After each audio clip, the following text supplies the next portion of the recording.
बिक्रम दैमारी नोंथां आंनि आखाइखौ दानस'नो हागोन जुदि हाग्रामाया फाराव फैयोब्ला फैया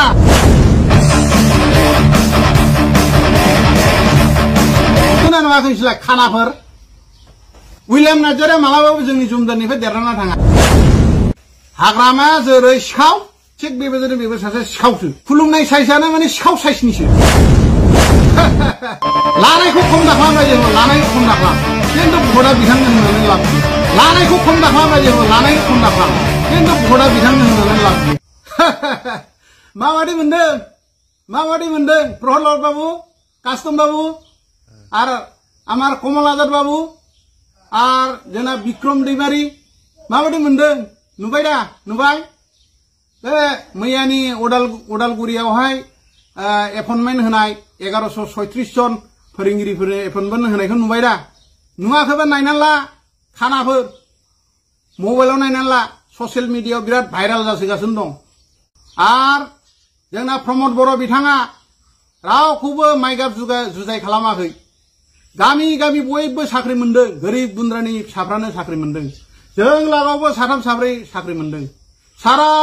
बिटिसियावनो साख्रि मोनदों बयबो बिना फैसानि जों लागैनि आदै बिनेश बिनि फिसौजो बिपिएफनि नेता बियो बेनि फिसौजोआबो बिना फैसानि एपइन्टमेन्ट मोनबाय मैया उदालगुरियावहाय आरो आं एग्जाम्पल होबावनो हायो नोंथांमोननि लिडार बे जोंना लांसार बाबु गुमानि एमसिएलए रहिन्द्र ब्रह्मनि फिसाला बिथाङाबो थाइसे थाखा होआलासेनो एपइन्टमेन्ट मैया मोनदों आरो बेबायदिनो जोंना शैलेधरमोननि फिसाफ्राबो एपइन्टमेन्ट मोनदों बिसोरनाव सोङैथां बे लांसारमोननाव शैलेधरमोननाव नोंथांमोना सोङै थाइसे थाखा होनांनानै बिसोरो साख्रि लादों नामा प्रमद बर'नो नोंसोरो जाबादि एकबारे आवाज होयो जाबादि माने गान गायो जोंनि प्रमद बर' बिथांखौ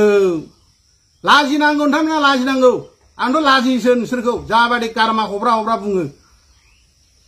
लाजिनांगौ नोंथांमोना बेबादि बुंनाया नंखाय खोथाखौ बानसावबायनाया बिराद अन्नाय फाब नांगोन नोंसोरो सालाफोर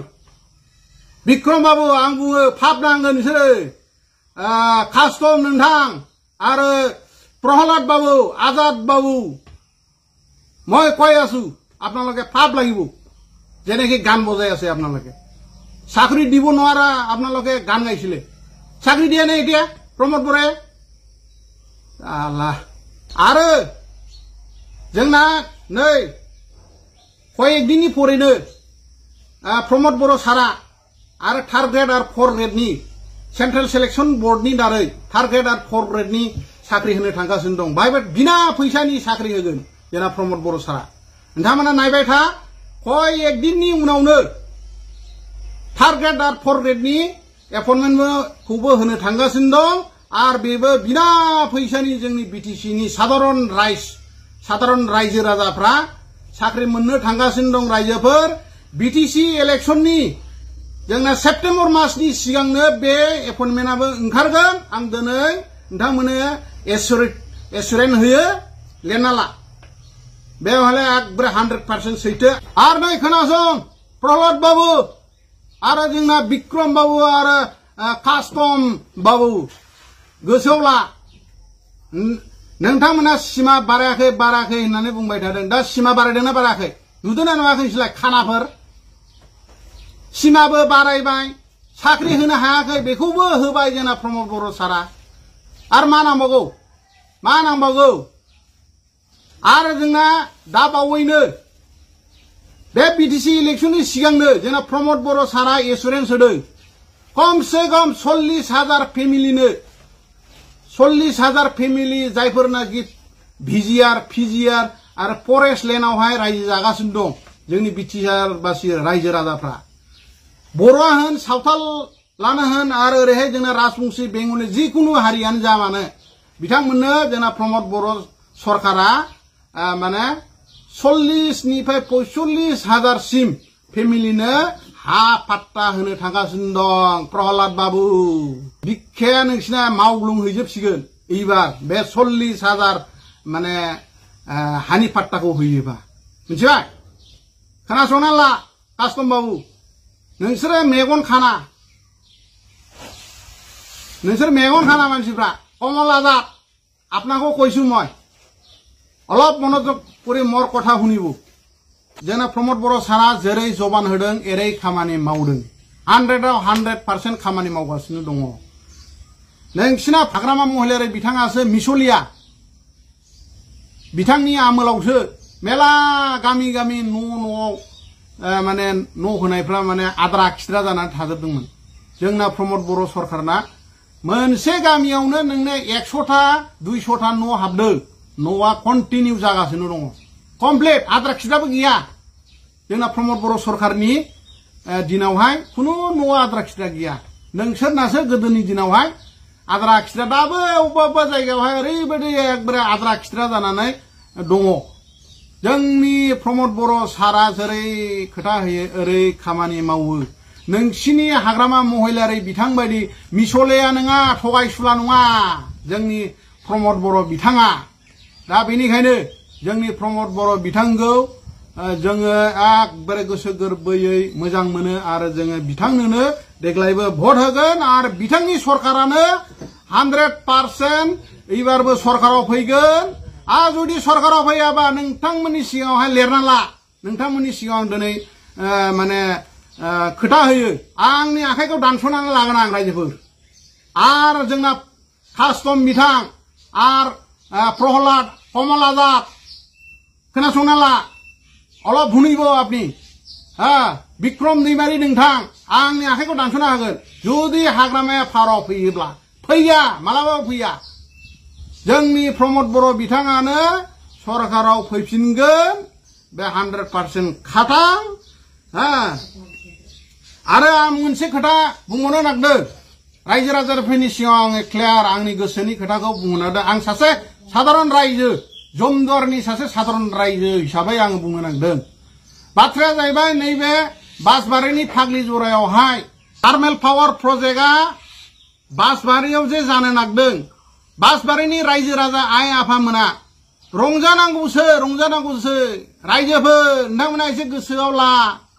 बे हाग्रामानि दालालिफोर बिक्रममोन सोरबा माबा बनजित मन्जिलमोन बा जोंना प्रहलादमोन आरो नोंना मा होनो कास्टममोन बिथांमोना नोंथांमोनखौ मिसगाइडसो खालामफैदों पलिटिकेल भिक्टिम खालामफैदों उनावसो फस्थायगोन नोंथांमोना जोंनो इन्डास्ट्रि नांगौ हिसाबै दिनै प्रमोद बर'आ लाबोना होफैबाय नोंथांमोननि जायगायावहाय दा नोंथांमोननो नाङा बे प्रहलाद कास्टममोननि खोथा लानानै बे दावराव देख्रेबमोननि खोथा लानानै दिनै नोंथांमोना दावराव दावसि खालामदों अबजेक्सन खालामदों फस्थायगोन नोंथांमोना उनावहाय बेखौ माने सानना लाखा रायजो राजाफ्रा दिनै रायजो राजानि फिसा फिसौफ्रा दिनै साख्रि बाख्रि गैयैनि थाखायनो दिनै दिल्ली मुम्बाइ गुजरात हारियानायावहाय थांनानै मावरिया खावरिया नोङो बेबायदि इन्डास्ट्रियावहाय साख्रि मावनो गोनां जादों बे इन्डास्ट्रि फैयोबा मा लस दं दिनै प्रमोद बर'आ सेन्ट्रेल गभर्नमेन्टनिफ्राय स्टेट गभर्नमेन्टनिफ्राय बिनानै लाबोबाय नोङो माबा एग्रिमेन्टनि दारै नोंना जोंहा रेल कच फेक्टरि बेबो नोंथांमोननि माबायावहाय बासबारियावनो जागोन परबतझारावनो आरो थिग बेबायदिनो दा नोङो थार्माल प्रजेक्ट बेखौबो लाबोबाय बिसिबा गिदिर मोनसे प्रजेक्ट बाहायथ' नोंना 15-20 हाजार जन मानसिया डाइरेक्ट इनडाइरेक्ट साख्रि मोनगोन रायजोफोर अनेक रोखोमनि राहायै बाहाय माने मावनानै जानो हानायनि सुबिदा जागोन दा बेबायदि सुबिदाखौ नोंथांमोना बे माने हाग्रामानि माखासे दालालफोरनि माने थुज्लायनायाव अर सुनायावहाय बेबायदि हाबाफारि लानाया नोंथांमोना बिराद भुल जागोन रायजोफोर आङो नोंथांमोनखौ दिनै बुंहरो बिराद भुल जागोन पलिटिकेल भिक्टिम जानो थांगासिनो दं नोंथांमोना प्रमोद बर'आलाय माथो प्रमोद बर'आ दिनै नोंथांमोना जायगा होआथो दस्रा जायगायाव लांगोन खिन्थु बे जोंना माबाखौ थार्मेल पावार प्रजेक्टआनो होन बा रेल कच फेक्टरियानो होन बे जिनिसखौ दस्रायाव लाङोब्ला दस्रा जायगायावहाय उन्नतिया बारा जाहैगोन डेभेलपमेन्टआ नोंथांमोननि जायगाया बे गोदो जेरखम गोदोसोना थानायमोन बेबायदिनो गोदोसोना थागोन सोरनि लस जागोन आंथ' दिनैनि थारिखआव बुङो रायजोफोर जोंनि जमदुरा लाबो प्रमोद बर' सार नोंथाङा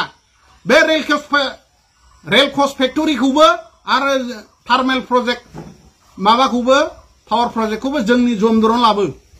जोंनो नांगौ बेबायदि इन्डास्ट्रि बेबायदि माबाखौ डेभेलपमेन्टखौ प्रमोद बर' सार आं नोंखौ खावलायहरबाय बिसोर जायगा होआ दे होआ दा माने दाबानाय जोंनि जायगायाव लाना फै जोंना जमदरनि बिपिएफनि प्रजेक्ट उइलियाम नार्जारी आङो दिनै बिथांखौबो बुंनो नागिरदों बिथाङा जोंनि जमदरनि बासिन्दा नङा बिथाङा क'क्राझारावसो थायो जोंनि जमदरनि सासे भटार नङा बिथाङा दा बिथाङा दिनै माने बिटिसिनि थाखाखौ जवा 17 बोसोरावहाय लुथि माने बिराद माने पाहार बानायदों हाग्रामानि अननायाव बिथाङा एकबारे माने सासे बुंनो थाङोबा बिथाङा सासे बिटिसिनि सिखावसो सिखाव बिटिसिनि रायजो राजानि थाखा फैसाखौ सरकारनि थाखा फैसा माने मा रायजो राजानि थाखा फैसा दा बे थाखा फैसाखौ बिथाङा जवा 17 बोसोराव लुथिदों कौटि थाखा लुथिदों बुंगोन दिनैहाय खोथाया जाहैबाय बिथाङा जोंनि जमदरावहाय बे जवा 17 बोसोरानो होन दा नैबे जोंनो प्रमद बर' सरकारनि 5 बोसोरानो होन बे डिउरेसनावहाय बिथांनि जेबो मोनसेबो कन्ट्रिबिउसन गैया बे जोंनि जमदरावहाय दिनैसो बिथाङा सासे प्रजेक्ट बिपिएफनि कैंडिडेट हिसाबै दिनै रायजो राजानाव थांफ्लानानै माने खुलुमनाया माबायदि खुलुमो रायजोफोर एसे नायना लानो एकबारे जोंना उइलियाम नार्जारी बिथाङा ओरैसो जालाय एकबारे खुलुमनाय साइजखौ नायनानैनो आङो मिनिनो ओंखारो रायजोफोर माने खुलुमनाय साइजआनो माने सिखाव साइजनिसो बिटिसिनि थाखाखौ लुथि लाबोनानै दिनै दा नै दासो नैबे इलेक्शन खाथि नालाय मास मोननै मोनथामनि सिगां माने रायजो राजानाव थांनानै बा अबा माबा मठ मन्दिराव थांनानै सोरनोबा एसे एनै अनसुंथाइ हैफ्लादों गोदो एथ' गोबाव 17 बोसोराव मा खालामना थाया बिथाङालाय मानो अननो हायाखै सोरनोबा अनसुंथाइ होनो हायाखै मठ मन्दिर गिर्जायाव दिनै बिथाङा रानदों रायजोफोर गोसोआव ला उइलियाम नार्जारीया मालाबाबो जोंनि जमदरनिफ्राय देरहाना थाङा बेहा जेबो कन्ट्रिबिउसन गैया जोंनि जमदरावहाय आरो जाय दिनै बिथाङा थाखा फैसा गारगासिनो दं बे गासिबो जोंनि रायजो राजानि थाखाखा लानायखौ खम दाखालाम रायजोफोर लानायखौ खम दाखालाम खिन्थु भटआ बिथांनो होनानै लाब गैया खारन बिथाङा सासे बिटिसिनि सिखावसो एक नाम्बार सिखाव हाग्रामाया जेरै सिखाव थिग बेबायदिनो बेबो सासे सिखावसो जोंनो बिथाङा फैनानै 1500 नोङो भटनि माने लालसा देखायनो हागौ थाखानि 100 200 बा 500 हाजारनि जोंनाथ' सरकारा होगासिनो दंना रायजोफोर साधारन रायजोफोरनो जोंना माबाफोरनो आइजोफोरनो 1250 खलि नोङो बे अरुणोदय होननाया खम मोजां मोनसे स्किम नामा बोसोरावनो 15,000 थाखा मोनो रायजोफोर दा बेबायदि मोनना मा नांगौ आरो नोङो 5 बोसोराव बेसेबां जायो 75,000 जायो रायजोफोर बे अरुणोदय स्किमा सासे स्कुलाव ओंखाम संग्राया माने 15 मास मोनसे माने ओंखाम खुरनानै बा ओंखाम संनानैसो 1000 बेथन मोनो दा जोंना प्रमद बर' सारा बे अरुणोदयनि जाहै मासे हिनजावफोरनो माबा हरगासिनो दं 1250 करि हरगासिनो दं 1250 खौ 12 मासो इन्टु खालामबा 15,000 जायो आरो 15,000 खौ 5 बोसोरजों इन्टु खालामबा 75,000 थाखा जायो रायजोफोर दा दिनै 5 बोसोरा नोंथांमोना मोनलांगासिनो दं जायफोर मोनदों जायफोर मोनाखै बिथाङाबो मोनगोन बिथांमोना मोननो थांगासिनो दं अरुणोदयखौ दा बाथ्राया जाहैबाय साननानै नायदो बे उइलियाम नार्जारीया नों 500,000 थाखा होगोन बेल खनसेल'सो होगोन भट मोननायनि भट नोंसोरखौ माने लालसा देखायनो थाखाय भटआ जाहाथे गावनो होयो जोंनाथ' प्रमद बर' बिथाङा लिगेलि नोंथांमोननि एकाउन्टआव सोहरगासिनो दङ गाबोन जुदि प्रमद बर'आ फैयाब्ला रायजोफोर सानना लादो नोंथांमोननि बे अरुणोदयाबो गैला माने बोसोरबायावहाय प्रमद बर' देरहायोबाथ' बे बोसोरबा आरो 75,000 मोनबावगोन नोंथांमोना आरो जेनोबाथ' मोननाय नङा बेनिखायनो भुल दाखालाम रायजोफोर आरो फैनाया जोंना प्रमद बर' सारानो सरकाराव फैबावगोन बिथाङा रिसिभ जागोन गेरेन्टि बियो लिरना ला फोथायाबा मा सरकारा फैयोब्ला बे गोदोनि दावराव दावसि दानलाय सुलाय जोगुमलायनाय गावथारलायनाय बेबायदि परिस्थितिया फैबावगोन रायजोफोर मिथिबाय दा बेबायदि गोदोनि बे परिबेस गोसोआव दं दा बे गोदो माबादि न' सावलायनाय सावथालजों बांगालजों बर'जों दानथारलायनाय सुथारलायनाय गावथारलायनाय बिदा फंबाय बर'जों बुथारलायनाय बेसेबां जादोंमोन हाग्रामानि सासन दिनावहाय दा बेबायदि परिस्थिति नोंथांमोना जुदि हाग्रामाखौ लाबोनाय माने बे आगोलनि परिस्थितिया फैफिननाय रायजोफोर नोंथांमोना सानो नामा माने आरो बे परिस्थितिया आरो फैबावदों बेखौ मालाबाबो दालुबै रायजोफोर बे आगोलनि परिस्थितिया बेखौ बावनो नाजादो आरो गोदान सरकार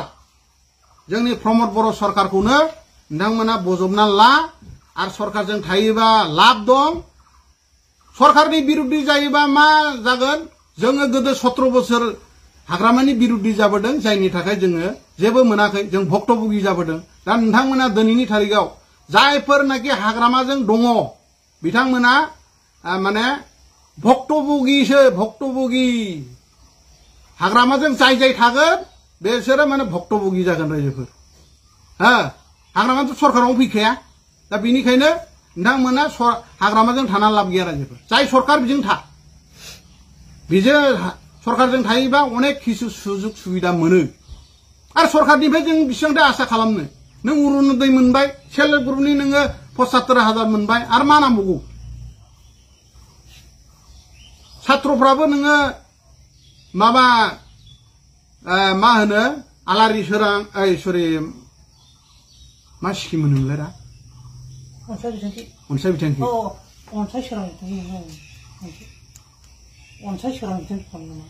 आच्छा र'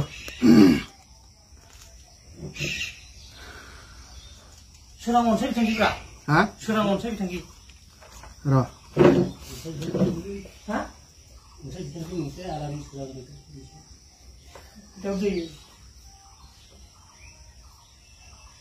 जोंना बिक्रम बाबु कास्तम बाबु आरो प्रहलाद बाबु मोना बिराद माने माबाखौ लानानै रन्जन दैमारी जोंना एक्स एनडिबि बस रन्जन दैमारीनि नाम लायै लायै बिथांमोना रायजो राजाखौ माने इमोशनेल ब्लेकमेल खालामो दा ओंखायनो आं रायजो राजाफोरखौ खावलायहरदों जे रायजो राजा नोंथांमोन बे बिपिएफनि माखासे दालालफोरनि बे ब्लेकमेल इमोशनेल ब्लेकमेल खालामनायाव नोंथांमोना गोजावनो नाङा मिथिबाय जोंना प्रमद बर' बिथाङा रन्जन दैमारीखौ बख'नो थाखाय बिराद सेस्था खालामगासिनो दं नाजागासिनो दं आरो दिनैनि नाजानायनि थाखायनो दिनै बिथाङा 20 दिननि थाखाय न'आवहाय फैनो मोनदों आरो माखासे जोंना एक्स एनडिबि दैदेनगिरि बिथांमोनाबो जेलनिफ्राय फैनो मोनदों बेखौ सोर मावदों बेखौ हाग्रामा मावदों नामा हाग्रामा थाखा हरदों नामा बेखौ जोंनि प्रमद बर' बिथाङासो नाजानानै बिथांमोनखौ बे सेन्ट्रेल जेलनिफ्राय माने बख'नानै दिनै गावबागाव डिस्ट्रिक्ट वाइज माने थाफैनायनि माने मोनसे सुजुग जिनिसखौ माने जोंना प्रमद बर' बिथाङासो बानायना होदों आरो आं मोनसे खोथा बुंबावनो नागिरदों रायजोफोर बे जोंना दानि गोदान एक्स एनडिबि बिदा फंबायफोरनि आरो मोनसे गोदान पार्टी बावलायनो माबा एपिबि अल्टारनेटिभ पार्टी अफ बर'लेण्ड गोदान पार्टी माने दान मोननै मोनथामनि पार्टी गोरलै गथ' दा बिसोरथ' माने मा होनो गण' भित्तियानो गैया बिसोरहा बिसोरजों रायजो राजाफ्रा थानानैबो लाब गैया मा लाब दं माने स्वार्थबादि पार्टी बियो बिजेपिनि मोनसे बि टिमसो बिसोरजों थाना लाब गैया रायजोफोर बिसोरजों थानाय माने भक्तभोगी जानाय जों बयबो रायजो राजाफ्रा बे बिरुद्धियाव आं दहायनो बुंखादों बिरुद्धियाव थानाय माने भक्तभोगी जानाय दा दिनै बिसोरो बिरुद्धि दलनि मानसि बिसोरजों थानाय माने जों भक्तभोगी जानाय सरकारजों थायोबा जाबाय जों जेखुनु फिसा फिसौबाबो जोङो मोनसे नङा मोनसे माने सुजुग सुबिदाखौ जों मोनो बिरुद्धि जानानै लाब गैया रायजोफोर सरकारजों जों थानांगौ मोनबाबो मोनाबाबो सरकारजों थानांगौ थारमाने सरकारा जाहैबाय आखाइ गोलाव मानसिजोंसो थानांगौ रायजोफोर बिरुद्धि जानानै थाना लाब गैया